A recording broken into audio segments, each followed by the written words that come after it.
الرحمن الرحيم يا أيها الذين آمنوا اتقوا الله وقولوا قولا سديدا يصلح لكم أعمالكم ويغفر لكم ذنوبكم ومن يطع الله ورسوله فقد فاز فوزا عظيما صدق الله العظيم.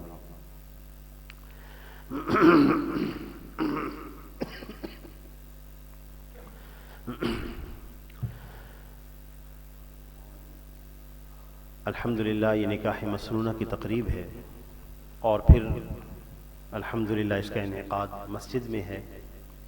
آپ صلی اللہ علیہ وسلم کے ارشاد ہے اعلنوا النکاح، نکاح اعلان کرو، وجعلوها فی المساجد، اور نکاح مسجدوں میں کرو. معاشرت کا بہت اہم باب ہے. ایک تو نکاح خفیہ نہیں ہونے چاہیے، چھپ کر نکاح نہیں ہونے چاہیے. اس نکاح کے ساتھ مسائل ہوں گے. آپ صلی اللہ علیہ وسلم کے ایک ایک ارشاد کے ساتھ دنیا اور آخرت کی کامیابی جڑی ہوئی ہے. بسا اوقات ہم یہ سمجھتے ہیں کہ یہ کامیابی، اس کا تعلق شاید دار الجزا یعنی جنت سے ہے. یقینی طور پر جنت میں تو اللہ عطا فرمائیں گے، دنیا میں بھی کامیابی کا ظہور ہوتا ہے. اور پھر مکان کی برکتیں ہوتی ہیں، جیسے حرم کی برکات ہیں اور وہاں کی ہوئی نیکی 1,00,000 نیکیوں کے برابر ہے. مسجد کی برکات ہیں کہ یہاں کی ایک نماز تنہا دوسری جگہ پر پڑھی ہوئی نماز سے 27 درجہ زیادہ مضاعف ہے، درجے میں بڑھی ہوئی ہے. اسی طرح اس کے اندر کے کیے ہوئے اعمال بھی بابرکت ہو گئے. تو الحمدللہ مسجد میں نکاح ہونا خود بابرکت عمل، اس لیے اس کو فروغ دیا جائے. اور دوسری بات یہ ہے کہ آپ صلی اللہ علیہ وسلم نے اپنی بیٹی حضرت فاطمہ رضی اللہ تعالیٰ عنہا کے نکاح کے موقع پر ایک خطبہ ارشاد فرمایا، اور وہ خطبہ آپ صلی اللہ علیہ وسلم نے حضرات صحابہ اکرام کو سکھایا تھا. نکاح کے مواقع پر وہی خطبہ پڑھا جاتا ہے. وہ خطبہ کیا ہے؟ پورے قرآن پاک میں سے 3 آیات کا انتخاب ہے. اگر ان آیات کے معنی اور مفہوم ذہن میں آ جائیں اور اس پر عمل ہو جائے تو اللہ جل شانہ یہ جو نکاح کا عمل ہے اس کا مقصود عطا فرما دے. قرآن پاک میں ازدواجی زندگی کا جو مقصد بتایا گیا ہے، مقاصد میں سے ایک یہ ہے لِتَسْكُنُوا إِلَيْهَا، تاکہ تمہیں سکون حاصل ہو. ایک وقت گزرنے کے بعد بسا اوقات شوہر کہہ رہا ہوتا ہے کہ مجھے گھر میں سکون حاصل نہیں ہوا، بسا اوقات بیوی کہتی ہے کہ مجھے سکون حاصل نہیں ہوا. تو وہ کون سی چیزیں ایسی ہیں جن سے غفلت ہو جاتی ہے؟ ازدواجی زندگی میں سکون ہو تو ہر نعمت میں لطف ہوگا. اگر ازدواجی زندگی میں سکون نہ ہو، آپس میں فریقین ایک دوسرے سے راحت میں نہ ہو، تو پھر زندگی کی نعمتوں میں لطف نہیں ہوگا. تو میری کوشش ہوگی کہ میں صرف قرآن پاک کی آیات کا ترجمہ آپ کے سامنے رکھ دوں. پہلی آیت یا ایھا الناس اتقوا ربکم، اے لوگو اپنے رب سے ڈرو. تینوں آیات میں قدر مشترک ہے یہ بات، جس میں نبی صلی اللہ علیہ وسلم نے جن آیات کا انتخاب فرمایا ہے ان کے اندر ابتدا میں یہی باتیں کہی گئی ہیں کہ اے لوگ اپنے رب سے ڈرو. کیونکہ یہ جو نکاح کا معاملہ ہے اس میں جانبین کی طرف سے حقوق کی جو ادائیگی ہے وہ اللہ کی ڈر کے بغیر ہو نہیں سکتی. دنیا کا کوئی قانون اس پر آمادہ نہیں کر سکتا کہ آپ یہ حق ادا کریں، آپ یہ حق ادا کریں. جتنے قوانین بنا رہے ہیں، اللہ کا خوف، اللہ کا ڈر ایسی چیز ہے جو آپس کے حقوق کی ادائیگی کا ذریعہ ہوگی. الذی خلقکم من نفس واحدہ، وہ اللہ جس نے تمہیں ایک جان سے پیدا کیا یعنی آدم علیہ السلام سے. وبث منہما، آدم اور حوا سے. وبث منہما رجالا کثیرا ونساء، اور پھر اللہ تعالیٰ نے آدم اور حوا علیہم السلام سے ساری دنیا میں انسان پھیلا دیے. یہ اللہ کی قدرت کی بڑی نشانیوں میں سے ہے. اس لیے مفسرین نے لکھا ہے کہ نکاح کے مقاصد میں سے ایک مقصد یہ بھی ہے کہ تولد اور تناسل ہو، نسل انسانی کا بقا. لہٰذا اس مقصد کو چھوڑ کر جو رشتہ بھی اختیار کیا جائے گا اللہ تعالیٰ نے اس کو ناپسند فرمایا ہے. واتقوا اللہ الذی، اور اس اللہ سے ڈرو، تساءلون بہ، جس اللہ کا تم آپس کے مسائل میں جھگڑوں میں واسطہ دیتے ہو. اللہ کا واسطہ، اللہ کا واسطہ، اس اللہ سے ڈرو. والارحام، اور رشتہ داریوں کے بارے میں اللہ سے ڈرو. ارحام وہ رشتہ داریاں کہلاتی ہیں، عمومی رشتہ داریوں کو ذوی القربہ کہا جاتا ہے. ارحام وہ رشتہ داریاں کہلاتی ہیں جو نکاح کی وجہ سے بنتی ہیں. شوہر کے ماں باپ لڑکی کے لیے، دلہن کے لیے وہ ساس اور سسر ہوتے ہیں، لڑکی کے ماں باپ دلہا کے لیے وہ خوش دامن اور خسر ہوتے ہیں. اب یہ ایک نئے رشتے قائم ہو گئے، ان کے بارے میں اللہ سے ڈرو. بسا اوقات ان رشتوں کے حقوق میں اس لیے کوتاہی ہو جاتی ہے کہ بندہ یہ کہتا ہے کہ میرے حقیقی ماں باپ تو ہے ہی نہیں. کبھی دلہن کے دل میں یہ بات آتی ہے، کبھی دلہا کے دل میں یہ بات آتی ہے، اور اس کی وجہ سے خدمت میں رکاوٹ پیدا ہو جاتی ہے. آدمی ان بوڑھے لوگوں کی خدمت نہیں کر پاتا جو گھروں میں ہوتے ہیں. اللہ اکبر.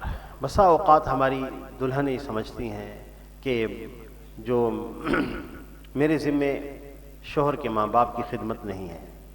ایسا ہی ہے، لیکن ایک حدیث آج ہمیں اپنی نوجوان نسل کو سامنے رکھنی ہوگی.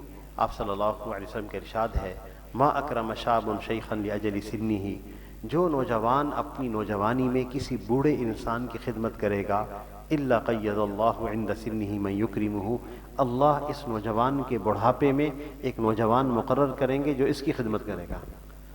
تو یہ تو اللہ کی مدد ہوگی اگر ہمارے نوجوان خدمت کر لیں گے، بوڑھے لوگوں کا اکرام کر لیں گے. اور پھر آیت کا اگلا ٹکڑا یہ ہے، ان اللہ کان علیکم رقیبا، اگر دلہن اور دلہا آپس کی ان رشتہ داریوں کا خیال رکھیں گے تو اللہ تعالیٰ فرما رہے اللہ تمہاری حفاظت کریں گے. دوسری آیت، یا ایھا الذین آمنوا اتقوا اللہ، اے ایمان والو اللہ سے ڈرو، حق تقاتہ، جیسے اس سے ڈرنے کا حق ہے. یہ کوئی مشکل بات نہیں ہے، آسان بات ہے. تقویٰ کہتے ہیں جن کاموں کو اللہ نے کرنے کا حکم دیا ہے ان کو نہ کرنے سے بچنا، اور جن کو نہ کرنے کا حکم دیا ان کو کرنے سے بچنا. جیسے نماز پڑھنے کا حکم ہے، اس کو نہ پڑھنے سے بچنا. غیبت نہ کرنے کا حکم ہے، اس کو کرنے سے بچنا، اس کو تقویٰ کہتے ہیں. اور متقی جو ان صفات کا حامل ہوتا ہے. ہمارے ہاں رشتوں میں ایک رکاوٹ ہے رشتہ کرتے وقت کہ لڑکی اور لڑکے کے اندر بڑی باریک چیزیں دیکھی جاتی ہیں. متقی یا متقیہ کسے کہتے ہیں؟ اگر ہم اس کو طے سمجھ لیں گے انشاءاللہ رشتے کرنے میں آسانی ہوگی، ورنہ مسائل آ رہے ہیں. متقی اسے کہتے ہیں جس کے گناہ کم ہو نیکیاں زیادہ ہو.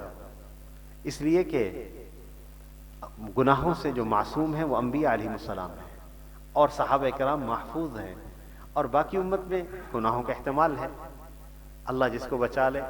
تو جس کے گناہ کم ہوں نیکیاں زیادہ ہوں وہ متقی ہوتا ہے. اور متقیہ لڑکی وہ ہوتی ہے جس کے گناہ کم ہوں نیکیاں زیادہ ہوں. انشاءاللہ رشتوں میں آسانیاں ہو جائیں گی. اور پھر موت تک اللہ سے ڈرتے رہنا، آخری سانس بھی اس حال میں آئے کہ تم اللہ سے ڈرنے والے ہو. حضرت مولانا یوسف صاحب رحمۃ اللہ علیہ جب نکاح پڑھاتے تھے تو فرمایا کرتے تھے کہ بیٹا پہلے تم اکیلے تھے اللہ کو راضی کرنے والے، اب تم دو ہو گئے ہو، اب تم دونوں مل کر اللہ کو راضی کرو. تو نوجوان اپنی دلہا جو ہے دلہن کی نیکی میں معاونت کا ذریعہ بن رہا ہو، دلہن دلہا کی نیکی میں معاونت کا ذریعہ بن رہی ہو، تو انشاءاللہ یہ دونوں آگے بڑھیں گے. اور آخری آیت آپ صلی اللہ علیہ وسلم نے تلاوت فرمائی، یا ایھا الذین آمنوا اتقوا اللہ وقولوا قولا سدیدا، اے ایمان والو اللہ سے ڈرو، ہمیشہ سیدھی بات کہو. قول سدید دلہن کے لیے بھی نصیحتیں ہیں، دلہا کے لیے بھی ہیں. قول سدید کسے کہتے ہیں؟ جس بات اللہ تعالیٰ نے یہ نہیں فرمایا سچ بولو، یوں نہیں فرمایا، اس لیے کہ بات سچ اللہ کو ناپسند ہے. جیسے غیبت سچی بات ہوتی ہے لیکن اللہ کو ناپسند ہے، اور چغلی سچی بات ہوتی ہے. چغلی کہتے ہیں کسی کی اچھی یا بری چیز کو اس انداز سے بیان کرنا کہ اگلے کو سن کر غصہ آ جائے، اس کو چغلی کہتے ہیں. چغلی سچی بات ہوتی ہے. ماں کو جا کے اگر نند یہ کہہ رہی ہو کہ جی وہ ابھی چونکہ گرمیاں شروع ہو گئی ہیں تو انہوں نے اپنی بیوی کو لون کا نیا سوٹ لے کر دیا، آپ کو نہیں لے کر دیا، اس کو لے کر دیا، تو یہ چغلی ہے نا. تو چغلی اللہ کو ناپسند ہے. قول سدید کہتے ہیں ایذاء مسلم نہ ہو، دکھ نہ دیا جائے. ایذاء مسلم، نہ دلہن دلہا کو دے، نہ دلہا دلہن کو دے. ایذاء مسلم نہ ہو. آپ صلی اللہ علیہ وسلم کا ارشاد ہے، کل المسلم علی المسلم حرام، مسلمان کی تین چیزیں محترم ہیں، دمہ جان، مالہ اس کا مال، اور عرضہ اس کی عزت. تین چیزوں میں احترام کسی کو دے دیں وہ پلٹ کر آپ کو احترام ضرور دے گا، ضرور دے گا. قول سدید کا ایک معنی ہوتا ہے تحقیر، حقارت نہ آئے، نہ دلہن کے دل میں دلہا کے بارے میں، نہ ان کے خاندان کے بارے میں، نہ دلہا کے دل میں دلہن کے خاندان اور ان کے بارے میں حقارت نہ آئے، تحقیر. یہ اللہ کو سخت ناپسند ہے، حقیر سمجھنا کسی کو. آپ صلی اللہ علیہ وسلم جب حجۃ الوداع کے موقع پر سفر سے واپس جا رہے تھے، میدان عرفہ سے جب مغرب کا وقت ہو گیا نکلنے کا، تو آپ نے کوچ کا ارادہ فرمایا، تو سب لوگ تیار ہو گئے جانے کے لیے۔ تو آپ نے اسامہ بن زید کے بارے میں پوچھا، وہ کہاں ہیں؟ لوگوں نے کہا تقاضے کے لیے گئے ہوں گے۔ آپ کھڑے ہو گئے، انتظار کرتے رہے۔ جب اسامہ واپس آئے تو یہ کالے رنگ کے تھے، ناک چپٹی تھی، کمزور جسم کے آدمی۔ تو اہل یمن نے دیکھ کر کہا اس شخص کی وجہ سے پورے مجمع کو روکا، اس شخص کی وجہ سے، تحقیراً کہا۔ حضرت عروہ فرماتے تھے کہ رسول اللہ صلی اللہ علیہ وسلم کی دنیا سے جانے کے بعد سب سے پہلے جو لوگ عربوں میں مرتد ہوئے وہ یمن والے تھے، وہ صرف حضرت اسامہ کو حقارت کی نگاہ سے دیکھنے کی وجہ سے ہوئے، اللہ نے ایمان سلب کر لیا۔ تو تحقیر مسلم نہ ہو۔ اور تیسری چیز خدیعہ، دھوکہ نہ ہو، دھوکہ لڑکی لڑکا ایک دوسرے کو نہ دیں۔ اور چوتھی چیز جھوٹ نہ بولیں، کیونکہ یہ اعتماد کا رشتہ ہے۔ حدیث میں آتا ہے کبورت خیانتاً، سب سے بڑی کرپشن یہ ہوتی ہے ان تحدث اخاک، کہ تم اپنے بھائی سے بات کرو، وہ تمہیں سچا سمجھ رہا ہو اور تم اس کے ساتھ جھوٹ بول رہے ہو، یہ سب سے بڑی خیانت ہے۔ یہ چار چیزیں نہیں ہوں گی تو انشاءاللہ اس رشتے میں خیر پیدا ہو جائے گی۔ یصلح لکم اعمالکم، تم یہ چار چیزوں کا اہتمام کر لو، اللہ تعالیٰ کی طرف سے مدد کا وعدہ ہے۔ یصلح لکم اعمالکم، اے دلہن والو، اے دلہا والو، ہم تمہارے سارے کام سیدھے کر دیں گے۔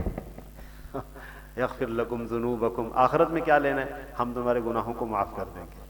قول سدید صرف اختیار کیا جائے گناہ معاف ہو جاتے ہیں۔ اور آخری بات، دلہا دلہن والے ایک چیز کو ذہن میں رکھیں گے، دلہن بھی اور دلہا بھی، کہ وہ یہ ہے کہ بسا اوقات سفر کرتے وقت اس ازدواجی زندگی کا ذہن میں یہ بات آتی ہے کہ یہ لڑکا میرے سٹیٹس کا نہیں ہے۔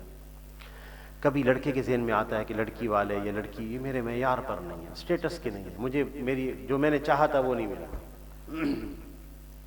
آج ہمیں اپنی نوجوان نسل کو یہ باتیں بہت اچھی سمجھانی پڑیں گی۔ وَمَن يُطِعِ اللَّهَ وَرَسُولَهُ، کامیابی کا معیار صرف ایک چیز ہے، جو اللہ اس کے رسول کی اطاعت کرے گا، فقد فاز فوزا عظیما، یہ ہے بڑی کامیابی حاصل کرنے والے۔ تو صرف اللہ، دلہا کو خوشی ہو رہی ہو دلہن کو دیکھ کر کے حکموں پہ عمل کر رہے ہیں، اور دلہن کو خوشی ہو رہی ہو کہ میرے میاں اللہ کے حکم پر عمل کرنے والے ہیں، یہ ہے کہ کامیابی کا معیار اور سٹیٹس۔ بس اللہ تعالی ہم سب کو عمل کی توفیق عطا فرمائے۔